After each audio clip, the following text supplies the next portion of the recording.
عوام کے لیے ریلیف کی بجائے تکلیف، حکومت IMF کی ایک اور شرط ماننے کو تیار، بجلی کی قیمت میں 31 روپے 60 پیسے اور گیس کی قیمتوں میں 100% اضافے کی تجویز۔ ایبسولوٹ نانسنس، کوئی فرق نہیں۔ تو میں جاننا چاہتا ہوں جتنے بھی لوگ انوالوڈ ہیں اور اگر انوالوڈ ہیں، میں یہ جاننا چاہتا ہوں یہ کیا کھیل ہو رہا ہے۔ حکومت کا توانائی کی بچت سے متعلق مختلف اقدامات کا اعلان۔ خواجہ آصف کہتے ہیں ریسٹورانٹ، ہوٹل اور مارکیٹس کو رات 8 بجے بند کر دیا جائے گا، شادی ہالز رات 10 بجے بند کر دیے جائیں گے۔ حکومتی اداروں میں 20% لوگ گھر سے کام کریں تو 56 ارب روپے کی بچت ہوگی۔ 31.60 روپے فی یونٹ بجلی مہنگی، 31.60 یہ مہنگی ہونی ہے پر یونٹ کا تو آپ چھوڑ دیں۔ کبھی ہم سوچتے تھے کہ جناب وہ کہتے تھے کہ 16 روپے سے، عمران خان نے بڑا ظلم کیا، 16 روپے پر لایا فی یونٹ، ہم 12 پر لے جائیں گے۔ مفتاح اسماعیل صاحب آن ریکارڈ کہہ چکے ہیں اب 31.60 مزید مہنگی کرنی ہے۔ تو اس کے بعد کہا جا رہا ہے کہ 94 روپے فی یونٹ، یہ کمرشل صارفین کے لیے ٹیرف جا سکتا ہے، 94 روپے ایک یونٹ۔ کیوں؟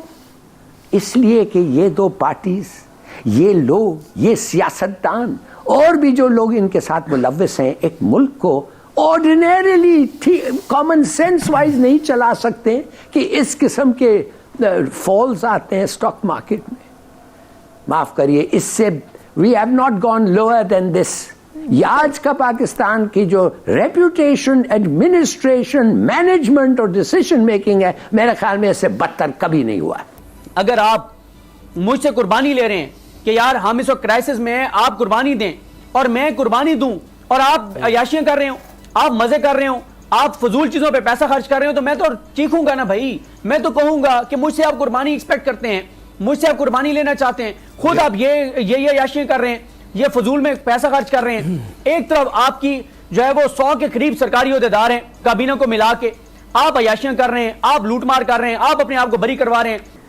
آپ جان بوجھ کے اس ملک کو بینکرپٹ کرنا چاہتے ہیں، لوگوں کو 8 لاکھ تو بھاگ گئے ہیں نا ایک سال میں، اور ان میں سے جو بھاگے ہیں وہ ٹیلنٹڈ ینگ بھی ہیں، جو ادھر ایجوکیٹڈ ہو کے گئے، جو ہم نے ان کو ایجوکیٹ کیا ہے ہمارے ٹیکسز سے، اور وہ جا کے بینیفٹ لے رہے ہیں گورے یا جدھر بھی وہ بھاگے ہیں۔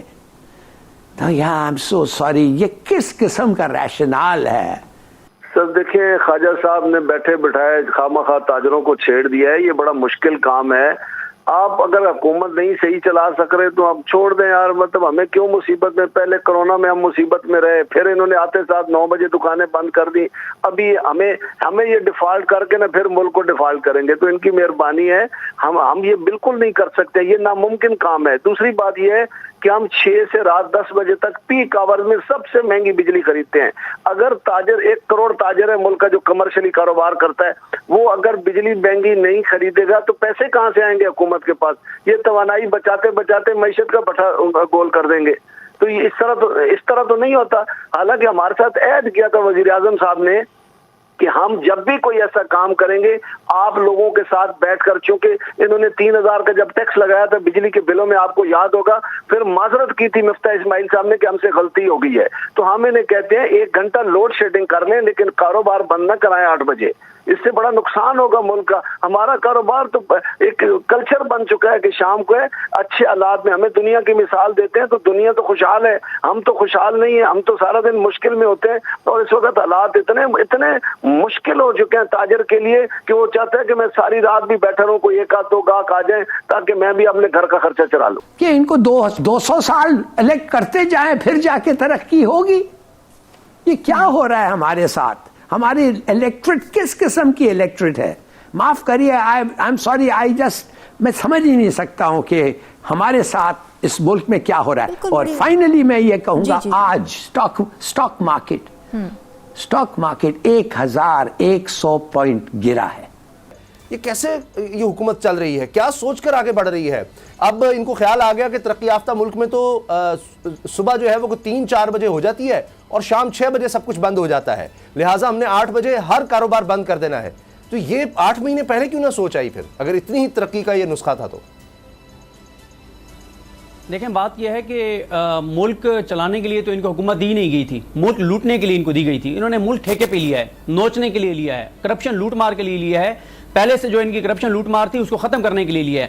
اگر آپ ٹھیکہ لیں 3 ایکڑ کا اور اس کے اوپر درخت لگے ہوئے ہوں اور آپ لیں ہی اسی شرط کے اوپر کہ آپ جتنے بھی درخت کاٹیں گے وہ ظاہر ہے آپ نے تو ٹھیکہ لیا درختوں کی کٹائی کا اور ان کو بیچنے کا, اور ہم سارے باہر سے کھڑے ہو کر کہہ رہے ہوں کہ یار دیکھو 3 ایکڑ کے اوپر لگے ہوئے درخت کاٹ رہا ہے یہ شخص, یہ کیا کر رہا ہے, یہ ظلم کر رہا ہے, یہ ماحولیاتی دہشت گردی ہے, یہ ماحولیاتی تباہی ہے.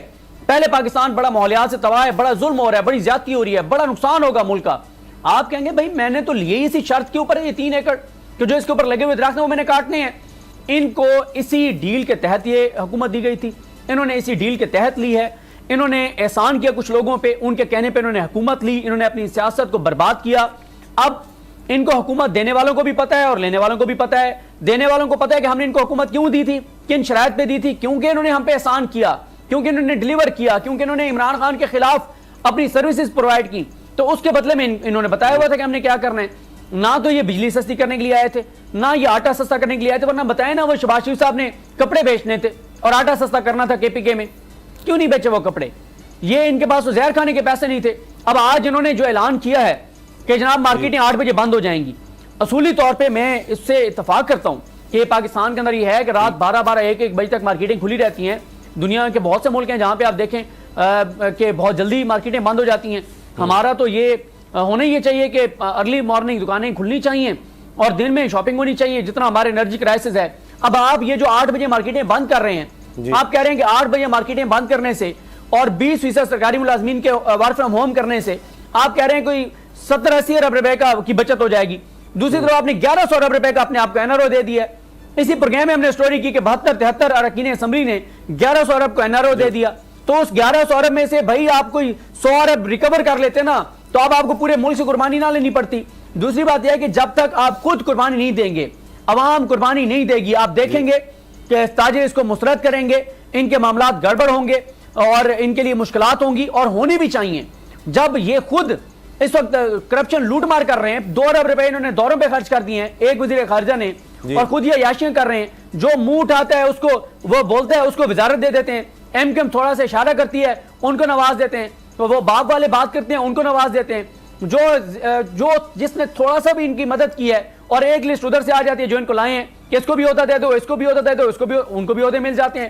ایک طرف آپ جو ہے ہر دوسرے بندے کو وفاقی وزیر بنا رہے ہیں, دوسرے بندے کو وزیر مملکت بنا رہے ہیں, ہر ایک کو مشیر بنا رہے ہیں, معاون خصوصی بنا رہے ہیں, عیاشیاں کر رہے ہیں, پیسہ خرچ کر رہے ہیں, لوٹ مار کر رہے ہیں, NRO دے رہے ہیں, کرپشن معاف کر رہے ہیں, اور آئندہ کے لیے بھی کرپشن کو لیگلائز کر رہے ہیں, اور عوام سے آپ ایکسپیکٹ کرتے ہیں کہ عوام قربانی دے. کیوں دے عوام قربانی؟ یہ ملک کو اس نہج پر لے کے جا رہے ہیں, اور یہ تو یہ کہتے تھے نا کہ نیب اور معیشت ایک ساتھ نہیں چل سکتے. اس وقت یہ حکومت اور ملک ایک ساتھ نہیں چل سکتے. ان کو لانے والے اور ان کو ابھی تک چلانے والوں کو فیصلہ کرنا ہوگا کہ آپ نے ملک کی اور کتنی تباہی کرنی ہے, کتنی بربادی کرنی ہے, اور کتنی بنیادیں کھوکھلی کرنی ہے ملک کی. سدرا یہ جو اٹیمپٹ ہے اس کا کچھ ٹائمنگ سمجھ نہیں آئی مجھے, اور آنیسٹلی اسپیکنگ اس کی ابھی کوئی ضرورت بھی نہیں تھی ایسی. آپ کو اگر لوگوں کی ہیبٹس چینج کرنی ہے اور اویئرنیس کریٹ کرنا ہے تو ایک الگ چیز ہے, اور آپ اس کے لیے باقاعدہ کیمپین کرتے ہیں, لوگ کنونس کرتے ہیں, اسٹیک ہولڈرز سے بات کرتے ہیں, مارکیٹس ایسوسیشن والوں کو بلا لیتے ہیں کہ بھائی ہم یہ کرنے جا رہے ہیں, اور ہمارا مقصد ایک تو بچت کرنا بھی ہے اور ایک ہیبٹ چینج جی بالکل کرنا بھی ہے, کیونکہ ہم ایک ایکسرسائز کی. لیکن آپ نے یہ دیکھا کہ یہ ایک دم کل اعلان آیا, اخبار میں تو 1-2 دن پہلے سے آ رہا تھا, اور جو ہے کہہ رہے کہ جمعرات کو اس کو اپروو کر دیں گے. اچھا, یہ جس طرح ہم ڈنڈے کے زور پہ اور یہ جس طرح ہم امپلیمنٹ کرتے ہیں نا, یہ that is not a good thing. یہ پولیس اسٹیٹ بنا دیا آپ نے اس ملک کو. اس کی عدم فراہمی کے باعث میرپور خاص کے شہریوں کو جہاں مشکلات کا سامنا ہے, وہیں طلباء و طالبات بھی جو ہے مشکلات سے دوچار ہیں. ہمارے ساتھ کچھ طلباء اور اساتذہ موجود ہیں, ہم ان سے اس متعلق بات کرتے ہیں. گیس نہیں ہوتی گھر میں, ناشتہ کے بغیر آتا ہے, لیکن پھر بھی اسکول آتے ہیں, بہت مشکلات ہوتی ہیں, پیپر دینے میں بھی بہت مشکلات ہوتی ہے. گیس کا ایشو ہے خاص طور پر پاکستان, اور آئی تھنک کہ میرپور خاص میں سب سے زیادہ, جس کے جیسے لنچ, بریک فاسٹ, ڈنر کچھ بھی وقت پہ نہیں ملتا. اب بغیر ناشتے کے بچی جب آئی ہے اسے پیپر بھی دینا ہے, اب اس نے کھایا پیا بھی کچھ نہیں ہے, ظاہر ہے وہ کمفرٹیبل نہیں ہے, اس کا سارا دھیان اپنے ناشتے کی طرف ہے, لہٰذا وہ پیپر دینے میں دقت محسوس کرتا ہے. اس کی یہی وجہ ہے کہ بچوں کا رزلٹ جو اس پر بھی اس کا بہت زیادہ اثر پڑ رہا ہے.